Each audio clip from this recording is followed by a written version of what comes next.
নারী বিষয়ক সংস্কার কমিশন প্রধান উপদেষ্টা বরাবর নারী অধিকার সংস্কারের যে প্রস্তাবনা জমা দিয়েছে, সেই প্রস্তাবনা দেখে দেশপ্রেমিক তাওহীদি জনতা স্তম্ভিত হয়ে পড়েছে।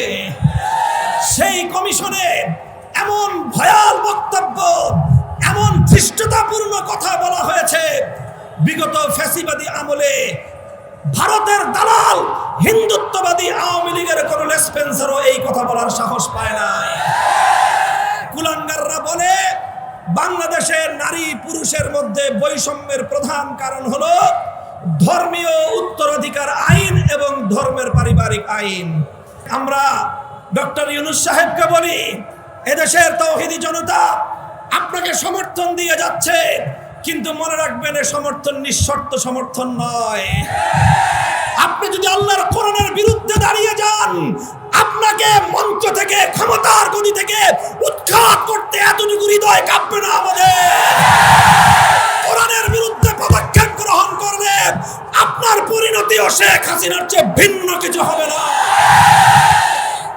আমরা পরিষ্কার ভাষায় বলতে চাই, ইসলাম নারীকে সমান নয় বরং পুরুষের চেয়ে অগ্রাধিকার প্রদান করেছে। আবার বলছি, ইসলাম নারীকে অগ্রাধিকার প্রদান করেছে। বাংলাদেশের আবহমান কাল থেকে চলে আসা সকল নারীরা ইসলাম প্রদত্ত, আল্লাহ প্রদত্ত অধিকার নিয়ে তারা সন্তুষ্ট আছে।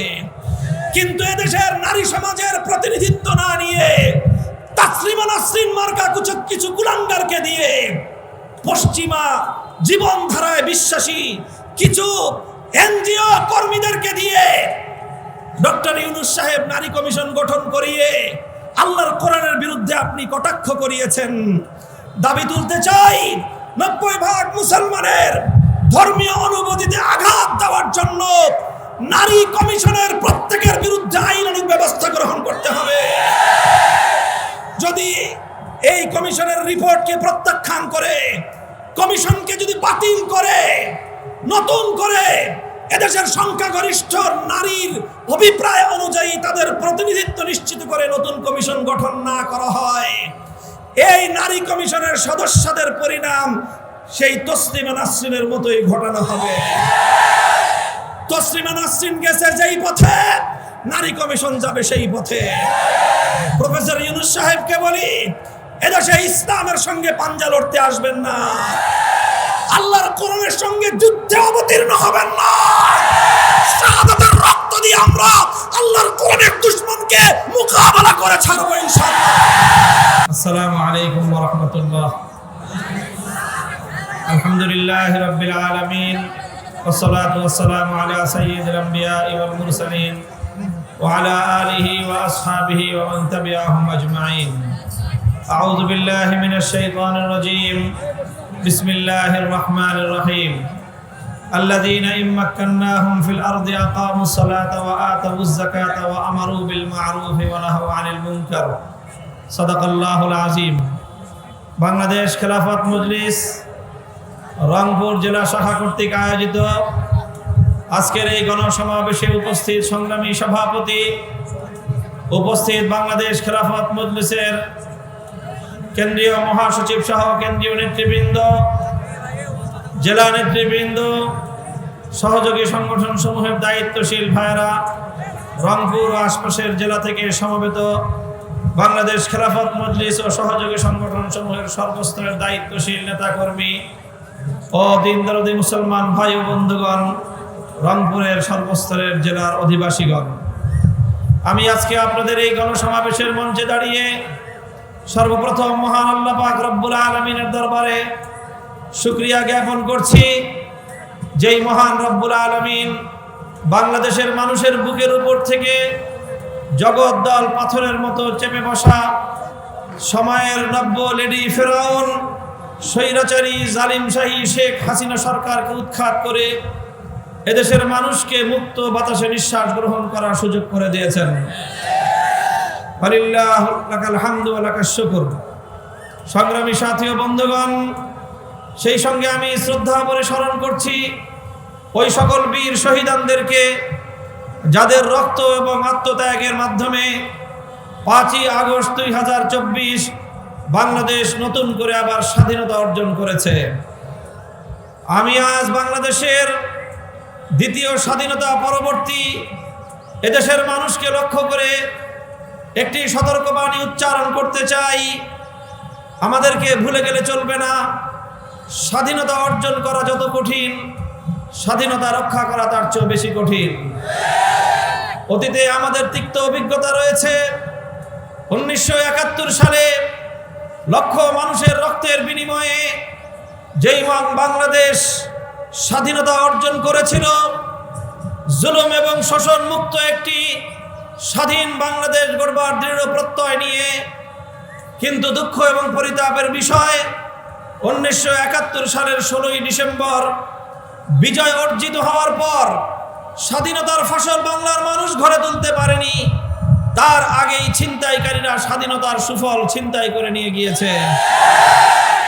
1971 সালের মুক্তিযুদ্ধ চলাকালীন সময়ে বাংলাদেশের স্বাধীনতার যুদ্ধে মুক্তিযুদ্ধে নেতৃত্ব দানকারী আওয়ামী লীগের নেতা জনাব শেখ মুজিবুর রহমান সাহেব পশ্চিম পাকিস্তানিদের হেফাজতে বন্দী ছিলেন। সেখান থেকে স্বাধীনতার পরপর তিনি মুক্তি লাভ করে লন্ডনে যান। লন্ডন থেকে শেখ মুজিব সাহেব বাংলাদেশে আসার পরিবর্তে তিনি এসে অবতরণ করেন নয়াদিল্লিতে। স্বাধীন একটি বাংলাদেশ, সদ্য স্বাধীনতা প্রাপ্ত দেশের স্বাধীনতার নেতা তিনি প্রথমে নিজের দেশে না গিয়ে নয়াদিল্লিতে পদার্পণ করার মধ্য দিয়েই বাংলাদেশের স্বাধীনতা ছিনতাই হওয়ার পথ উন্মুক্ত হয়েছিল। তৎকালীন ভারতের প্রধানমন্ত্রী শ্রীমতী ইন্দিরা গান্ধীর সঙ্গে শেখ মুজিবুর রহমান সাহেব সাক্ষাৎ করেন, আর সেখান থেকে তিনি নতজানু একটা পররাষ্ট্র নীতি নিয়ে বাংলাদেশে ফিরেন। ফিরবার প্রাক্কালে ভারতীয় প্রধানমন্ত্রী বাংলাদেশের স্বাধীনতার নেতার মুজিব কোটের পকেটে একটা প্রেসক্রিপশন গুঁজে দেন, যেই প্রেসক্রিপশনের মধ্যে ভারতের সংবিধানের মৌল 4 নীতির ভিত্তিতে বাংলাদেশের সংবিধান প্রণয়ন করবার নির্দেশনা ছিল। তাই বাংলাদেশে যখন 72 সালে সংবিধান তৈরি হয়, সেই সংবিধানের মূল নীতিগুলো মুক্তিযুদ্ধের চেতনা ছিল না। সেই সংবিধানের মূল নীতিগুলো মুক্তিযুদ্ধের সময়কার প্রতিশ্রুতি ছিল না, বরং বাংলাদেশের 72 সালের স্বাধীনতা, বাংলাদেশের 72 সালের সংবিধানে যেই মূল নীতিগুলো তথা ধর্মনিরপেক্ষ মতবাদ সহ আরো 3টি মূল নীতিকে কেন্দ্র করে বাংলাদেশের সংবিধান প্রণয়ন করা হয়েছে, সেটা আসলে ভারতীয় সংবিধানের মূল নীতির কপি পেস্ট করা হয়েছিল। আর এর মাধ্যমেই স্বাধীন বাংলাদেশের লক্ষ মুক্তিযোদ্ধার রক্তের বিনিময়ে অর্জিত স্বাধীনতাকে ভারত মাতার চরণ তলে বলি দেওয়া হয়েছে। 71-এর মুক্তিযুদ্ধের প্রকৃত চেতনাকে আড়াল করে 72-এর ভেজাল মুক্তিযুদ্ধের চেতনা দাঁড় করানো হয়। এরপর থেকে আওয়ামী লীগ বিগত অর্ধ শতাব্দী পর্যন্ত রাজনীতি করেছে। 72-এর মুক্তিযুদ্ধের ভেজাল চেতনাকে 71-এর চেতনা নামে বাংলাদেশের মানুষকে গেলাবার চেষ্টা করেছে। এইভাবেই বাংলাদেশকে বিভক্ত করেছে। তাদের ভেজাল মুক্তিযুদ্ধের চেতনার মানদণ্ডের ভিত্তিতে বাংলাদেশকে 2 ভাগ করেছে। এক ভাগ মুক্তিযুদ্ধের সপক্ষের, আরেক ভাগ মুক্তিযুদ্ধের বিরুদ্ধে। যারাই শেখ হাসিনার স্বৈরাচারের স্বৈরতন্ত্রের বিরুদ্ধে কথা বলেছে, যারাই বাকশালের বিরুদ্ধে মাঠে নেমেছে, তাদেরকেই স্বাধীনতা বিরোধী শক্তি আখ্যায়িত করে তারা তাদের একদলীয় স্বৈরতন্ত্রের রাজনীতির পথ উন্মুক্ত করবার চেষ্টা করেছে। এটা করতে করতে 2024 সালে যখন বাংলাদেশের দামাল সন্তানেরা, এদেশের আপামর ছাত্র জনতা, স্কুল কলেজ ইউনিভার্সিটি আলিয়া মাদ্রাসা কওমি মাদ্রাসার সকল ছাত্র জনতা ভেদাভেদ ভুলে গিয়ে 4 কোটি ছাত্র জনতা যখন দেশের সুন্দর ভবিষ্যৎ নির্মাণ করবার লক্ষ্যে বৈষম্য বিরোধী, কোটা বিরোধী আন্দোলন নিয়ে তারা মাঠে নামে, তখন দাম্ভিক শেখ হাসিনা আমার 4 কোটি নিষ্পাপ সন্তানকে গালি দিয়ে রাজাকারের বাচ্চা বলতে দ্বিধা করে না। শেখ হাসিনা যখন প্রধানমন্ত্রীত্বের চেয়ারে বসে আমাদের আগামী প্রজন্মের ভবিষ্যৎকে কলঙ্কিত করবার চেষ্টা করলেন, রাজাকার বলে গালি দিলেন, এদেশের তরুণ প্রজন্ম তখন বলল অধিকার চাইলে যদি রাজাকার হতে হয়, স্বৈরতন্ত্রের বিরুদ্ধে কথা বললে যদি রাজাকার হতে হয়, ফ্যাসিবাদের বিরুদ্ধে সংগ্রাম করলে যদি রাজাকার হতে হয়, দেশের ভবিষ্যৎ মেধার ভিত্তিতে গড়বার দাবি তুললে যদি রাজাকার হতে হয়, যদি জুলুম শোষণের বিরুদ্ধে ইনসাফ ভিত্তিক সমাজ গড়বার কথা বললে যদি রাজাকার হতে হয়, গোটা বাংলাদেশের সমস্ত শিক্ষাঙ্গনগুলো থেকে, ক্যাম্পাসগুলো থেকে আমাদের ছেলেমেয়েরা একসঙ্গে আওয়াজ তুললো, আমি কে তুমি কে। মূলত সেদিনই শেখ হাসিনার ভাগ্য নির্ধারিত হয়ে গিয়েছিল। ৭২ সাল থেকে ভেজাল মুক্তিযুদ্ধের চেতনার ব্যবসা সেদিনই মার্কেট থেকে আউট হয়ে যায়। এরপরে শেখ হাসিনা বাংলাদেশের ক্ষমতার মসনদে ছিল শুধুমাত্র বুলেটের জোরের ভিত্তিতে। বাংলাদেশের ছাত্র জনতাকে হত্যা করে তাদেরকে ভয় দেখিয়ে ক্ষমতার মসনদ আঁকড়ে থাকবার চেষ্টা করেছিল। কিন্তু বাংলার মানুষ, ইতিহাস প্রমাণ করে এদেশের জনগণের সংগ্রামী ইতিহাস হলো, যখন তারা মরতে শুরু করে, যখন তারা জীবন দিতে শুরু করে, বিজয় না নিয়ে বাংলার মানুষ কোনো আর ঘরে ফেরে না। ছাত্র জনতার রক্তের স্রোতে শেখ হাসিনা ভেসে গিয়েছে, শেখ হাসিনার স্বৈরতন্ত্র ভেসে গিয়েছে, এবং বাংলাদেশ থেকে ভারতীয় আধিপত্যবাদের রাজনীতির কবর রচিত হয়েছে। আমি আজ বলতে চাই, এই যে বাংলাদেশের স্বাধীনতাকে একবার ছিনতাই করা হয়েছিল 1972 সালে, 2024 সালের এই দ্বিতীয় স্বাধীনতার পর আবার 2025 সালে বাংলার স্বাধীনতাকে আবার ছিনতাই করবার জন্য কুচক্রীরা উঠে পড়ে লেগেছে। আমরা বলতে চাই, এবার আর 72-এর মতো ভেজাল চেতনার আড়ালে 71-এর চেতনাকে হারাতে দেওয়া যাবে না। এবার 2024-এর প্রকৃত ফ্যাসিবাদ বিরোধী চেতনাকে বাংলাদেশ থেকে যেভাবে উৎখাত করা হয়েছে, আর কোনোদিন সেই চেতনা বাংলার রাজনীতিতে পুনর্বাসিত হতে দেওয়া হবে না ইনশাআল্লাহ। সংগ্রামী সাথী ও বন্ধুগণ, আমি বলতে চাই, অন্তর্বর্তীকালীন সরকারের কাছে জোরালো দাবি জানাই, শেখ হাসিনা এবং তার খুনি মন্ত্রিসভা এবং তার প্রশাসনের রাষ্ট্রযন্ত্রকে ব্যবহার করে সরকারের দেওয়া আমার ট্যাক্সের পয়সায়, জনগণের ট্যাক্সের পয়সায় হেলিকপ্টার, বন্দুক, পিস্তল, গুলি তাদেরকে দেওয়া হয়েছে দেশের স্বাধীনতাকে রক্ষা করার জন্য, দেশের ছাত্র জনতাকে খুন করার জন্য নয়। প্রশাসনের ঊর্ধ্বতন যেই সকল কর্মকর্তাদের নির্দেশে 2009 সালের পিলখানা ট্রাজেডিতে, 2013 সালের শাপলা চত্বরে, 2021 সালের মোদি বিরোধী আন্দোলনে, 2024 সালের বৈষম্য বিরোধী আন্দোলনে যারা এদেশের নিরপরাধ মানুষকে পাখির মতো গুলি করে হত্যা করেছে, প্রশাসনের ঊর্ধ্বতন নির্দেশদাতা সকলকেই বিচারের আওতায় আনতে হবে। শেখ হাসিনা এবং তার নেসপেনশনদের বিচার নিশ্চিত করতে হবে বাংলাদেশে। আওয়ামী লীগ, যুবলীগ, হাতুড়ি লীগ, হেলমেট লীগ, ছাত্রলীগ, এই হাতুড়ি লীগ আর হেলমেট লীগে পরিণত হওয়া যুবলীগ আর ছাত্রলীগকে দিয়ে শেখ হাসিনা এদেশের ছাত্র জনতার বিরুদ্ধে লেলিয়ে দিয়ে তাদেরকে খুন করিয়েছে। এজন্য এই হত্যাকাণ্ডগুলোর সঙ্গে জড়িত আওয়ামী লীগের প্রত্যেকটি নেতা, খুনিদের বিচার নিশ্চিত করতে হবে। আওয়ামী লীগকে তাই জুলাই, আগস্ট সহ 2013 সালের শাপলা চত্বরের গণহত্যা, অন্যান্য গণহত্যার দায়ে আওয়ামী লীগকে সন্ত্রাসী সংগঠন হিসেবে ঘোষণা করতে হবে। প্রথম দাবি হলো সন্ত্রাসী সংগঠন হিসেবে ঘোষণা করা। দ্বিতীয় দাবি হলো তাদের বিচার নিশ্চিত করা। বিচার করার পরে যদি আওয়ামী লীগের আন্ডা বাচ্চা কিছু বাঁচে, তারপরে আওয়ামী লীগের রাজনীতির শখ পূরণ করার প্রশ্ন 3 নম্বরে আসবে।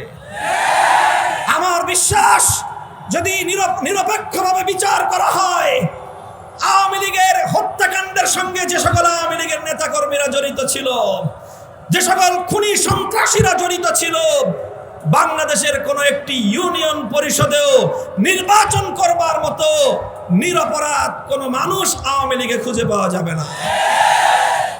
আজ দেখা যায় কিছু মানুষ আওয়ামী লীগের জন্য মায়া কান্না শুরু করেছে।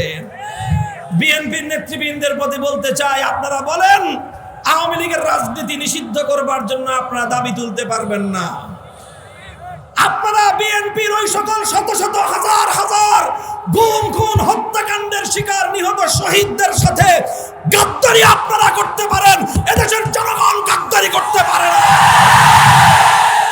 সকল শহীদের বিচার হওয়ার আগ পর্যন্ত আওয়ামী লীগকে বাংলাদেশের 55,000 বর্গ মাইলের কোথাও রাজপথে নামতে দেওয়া হবে না।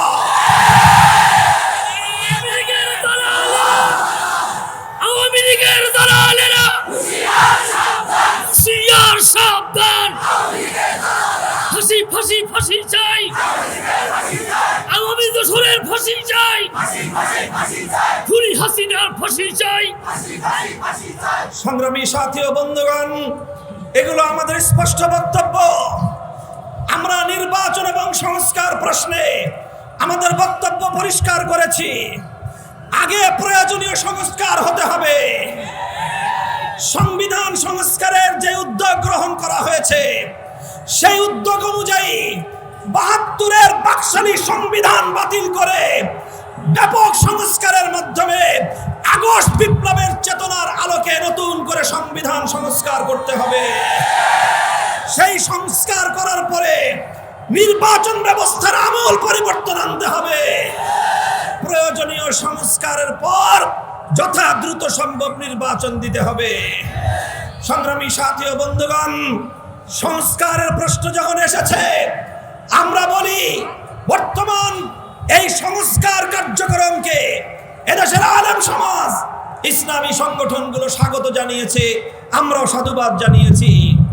কিন্তু দুঃখ এবং পরিতাপের বিষয়, গত 19 এপ্রিল নারী বিষয়ক সংস্কার কমিশন প্রধান উপদেষ্টা বরাবর নারী অধিকার সংস্কারের যে প্রস্তাবনা জমা দিয়েছে, সেই প্রস্তাবনা দেখে দেশপ্রেমিক তাওহীদি জনতা স্তম্ভিত হয়ে পড়েছে। সেই কমিশনে এমন ভয়াল বক্তব্য, এমন ধৃষ্টতাপূর্ণ কথা বলা হয়েছে, বিগত ফ্যাসিবাদী আমলে ভারতের দালাল হিন্দুত্ববাদী আওয়ামী লীগের কোন লেসপেন্সারও এই কথা বলার সাহস পায় নাই।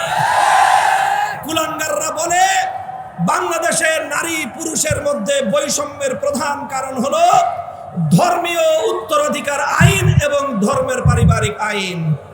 অর্থাৎ আপনারা জানেন, আল্লাহর কোরআন পৃথিবীতে নাজিল হয়েছে দুনিয়াতে বৈষম্য দূর করে ইনসাফ কায়েম করার জন্য।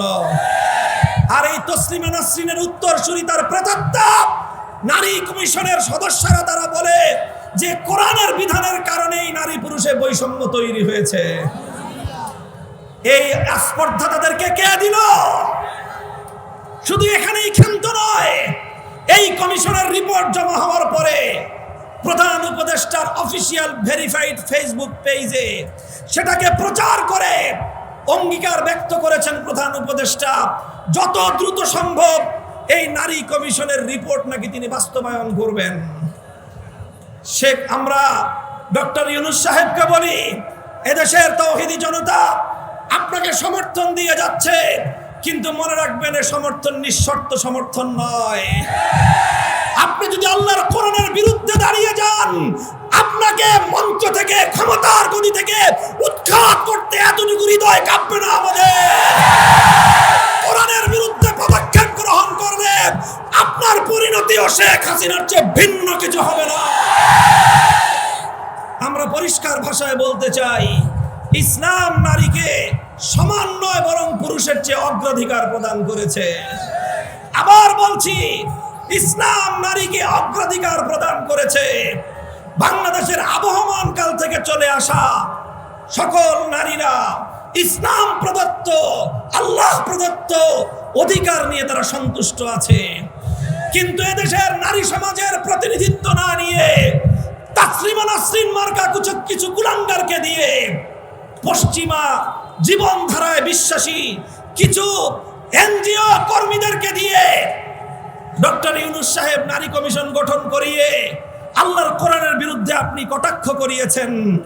দাবি তুলতে চাই, 90% মুসলমানের ধর্মীয় অনুভূতিতে আঘাত দেওয়ার জন্য নারী কমিশনের প্রত্যেকের বিরুদ্ধে আইনানুগ ব্যবস্থা গ্রহণ করতে হবে। যদি এই কমিশনের রিপোর্টকে প্রত্যাখ্যান করে, কমিশনকে যদি বাতিল করে, নতুন করে এদেশের সংখ্যাগরিষ্ঠ নারীর অভিপ্রায় অনুযায়ী তাদের প্রতিনিধিত্ব নিশ্চিত করে নতুন কমিশন গঠন না করা হয়, এই নারী কমিশনের সদস্যদের পরিণাম সেই তসলিমা নাসরিনের মতোই ঘটানো হবে। তসলিমা নাসরিন গেছে যেই পথে, নারী কমিশন যাবে সেই পথে। প্রফেসর ইউনূস সাহেবকে বলি, এদেশে ইসলামের সঙ্গে পাঞ্জা লড়তে আসবেন না, আল্লাহর কোরআনের সঙ্গে যুদ্ধে অবতীর্ণ হবেন না। শাহাদাতের রক্ত দিয়ে আমরা আল্লাহর কোরআনের দুশমনকে মোকাবেলা করে ছাড়বো ইনশাআল্লাহ। অন্তর্বর্তীকালীন সরকারের প্রধান উপদেষ্টা, আন্তর্জাতিক ব্যক্তিত্ব ডক্টর ইউনূস সাহেব, দুনিয়াব্যাপী তার গ্রহণযোগ্যতা রয়েছে আপনার। আমরা আপনাকে আহ্বান জানাই, গাজায় নির্বিচারে জায়নবাদী ইসরায়েলের যে গণহত্যা চলছে, পার্শ্ববর্তী কাশ্মীরকে উগ্রবাদী হিন্দুত্ববাদী বিজেপি সরকার নতুন গাজায় পরিণত করছে, গোটা ভারত জুড়ে আজ মুসলমানদের উপর সাম্প্রদায়িক আক্রমণ চালানো হচ্ছে। গত 5ই এপ্রিল মুসলমানদের 100 বছরের আইন 1923 সালে প্রণীত আইনকে তারা ওয়াকফ আইন সংশোধনী বিল 2025 পাশ করার মধ্য দিয়ে ভারতে মুসলমানদের ব্যক্তিগত সম্পত্তি যেগুলো তারা আল্লাহর নামে ওয়াকফ করেছে, মসজিদ মাদ্রাসার জন্য তারা দান করেছে, আল্লাহর নামে ওয়াকফকৃত সেই সম্পদগুলোর দিকে হিন্দুত্ববাদীদের নজর পড়েছে। তারা মুসলমানদের সেই সম্পত্তি কেড়ে নেওয়ার পায়ে তারা আটছে। ডক্টর ইউনূস সাহেব, আপনি ওই ইসরায়েল আর এই ভারতের বিরুদ্ধে মুসলিম উম্মাহ এবং মুসলিম মানুষের স্বার্থ রক্ষা করার জন্য আন্তর্জাতিক পরিমণ্ডলে আপনি কাজ করুন। বিশ্ব নেতৃত্বকে, বিশ্ব শক্তিগুলোকে আপনি বোঝান, যদি এভাবেই ফিলিস্তিন আর ভারতের রক্ত ঝরতে থাকে, সারা দুনিয়ার পরে 200 কোটি মুসলমান জিহাদের হাতিয়ার তুলে নিতে বাধ্য হবে। সারা দুনিয়া জুড়ে জিহাদের তামামা বেজে উঠবে। গোটা পাক ভারত উপমহাদেশ জুড়ে গাজওয়াতুল হিন্দের তামামা শুরু হবে। কাজেই আমি আমাদের মাননীয় প্রধান উপদেষ্টার প্রতি সম্মান প্রদর্শন করে বলি, আপনার এই জায়গায় কাজ করার সুযোগ রয়েছে। বাংলাদেশের 18 কোটি মানুষ আপনার হাতকে শক্তিশালী করবে। আপনি সেখানে কাজ করেন, কোরআনের বিরুদ্ধে নামতে আসবেন না। খবরদার, কোরআনের বিরুদ্ধে আসবেন না। হুঁশিয়ার করে দেই, আল্লাহর কোরআনের পারিবারিক আইন, উত্তরাধিকার আইনে যদি আঙুল বসাবার চেষ্টা করেন, সে হাত আমরা ভেঙে গুড়িয়ে দেব। আমরা কোরআনের মর্যাদা রক্ষা করার জন্য প্রয়োজনে আবার শাপলা চত্বরে যাব, আবার শাহাদাতের রক্ত দেব আমরা।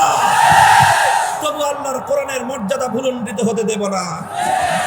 আগামী 3রা মে অর্থাৎ আগামী শনিবার ঐতিহাসিক রাজধানীর সোহরাওয়ার্দী উদ্যানে হেফাজতে ইসলামের আমির আল্লামা শাহ মুহিবুল্লাহ বাবু নগরী এই নারী সংস্কার কমিশনের উত্থাপিত প্রস্তাবনা প্রত্যাখ্যান এবং তাদেরকে বাতিল করে নতুন কমিশন গঠনের দাবিতে মহা সমাবেশের ডাক দিয়েছেন। গোটা বাংলাদেশ থেকে চলো চলো ঢাকা চলো আওয়াজ তুলে এদেশে ইসলামকে রক্ষা করার জন্য রাজপথে নেমে আসতে হবে ইনশাআল্লাহ। সংগ্রামী সাথী ও বন্ধুগণ, আমরা আমাদের বক্তব্য পরিষ্কার করে দিয়েছি। আমরা পূর্ণাঙ্গ বৈষম্যহীন সমাজ চাই, আমরা ইনসাফপূর্ণ একটি বাংলাদেশ গড়তে চাই। আমি আপনাদেরকে বলবো, পরিপূর্ণ ইনসাফের সমাজ গড়তে হলে মানব রচিত তন্ত্র মন্ত্র দিয়ে সম্ভব নয়। পূর্ণাঙ্গ ইনসাফের নিশ্চয়তা দিতে পারে একমাত্র আল্লাহ প্রদত্ত রাজনৈতিক বন্দোবস্ত। আল্লাহ প্রদত্ত সেই রাজনৈতিক ব্যবস্থার নাম হলো খেলাফতের ব্যবস্থা। চাই আমরা আগামীর বাংলাদেশ খেলাফতের বাংলাদেশ দেখতে চাই। আগামীর বাংলাদেশ হবে ইনশাআল্লাহ ইসলামের বাংলাদেশ। আগামীর বাংলাদেশ হবে খেলাফতের বাংলাদেশ। আগামীর বাংলাদেশ হবে আল কোরআনের বাংলাদেশ। সেই বাংলাদেশ গড়বার জন্য বাংলাদেশ খেলাফত মজলিস, খেলাফত যুব মজলিস, শ্রমিক মজলিস, খেলাফত ছাত্র মজলিসের হাতকে আপনারা শক্তিশালী করবেন ইনশাআল্লাহ। আসন্ন নির্বাচনে রিকশা প্রতীক নিয়ে বাংলাদেশ খেলাফত মজলিসের প্রার্থীরা আপনাদেরকে খেলাফতের পক্ষে সংগঠিত করবার জন্য মাঠে নামবেন। আপনারা আমাদের প্রার্থীদের সঙ্গে সহযোগিতা করবেন তো ইনশাআল্লাহ। আল্লাহ পাক কবুল করুন। আল্লাহ পাক রব্বুল আলামিন আজকের এই গণসমাবেশকে কবুল করুন। রংপুরের জেলা কমিটির দায়িত্বশীল এবং নেতা কর্মী সকলকে আমি ধন্যবাদ জানিয়ে বক্তব্য শেষ করছি। ওয়া আখিরু দাওয়ানা আলহামদুলিল্লাহি রাব্বিল আলামিন। সুবহানাল্লাহি ওয়া বিহামদিহি সুবহানাল্লাহিল আযীম। সুবহানাকাল্লাহুম্মা বিহামদিক আশহাদু আন লা ইলাহা ইল্লা আনতা আস্তাগফিরুকা ওয়া আতুবু ইলাইক। ইয়া হাইয়্যু ইয়া কাইয়্যুম বিরহমাতিকা নাস্তাগীথ। اللهم اصلح لنا شأننا كله ولا تكلنا إلى أنفسنا طرفة عين. ربنا تقبل منا إنك أنت السميع العليم وتب علينا إنك أنت التواب الرحيم. سبحان ربك رب العزة عما يصفون وسلام على المرسلين والحمد لله رب العالمين.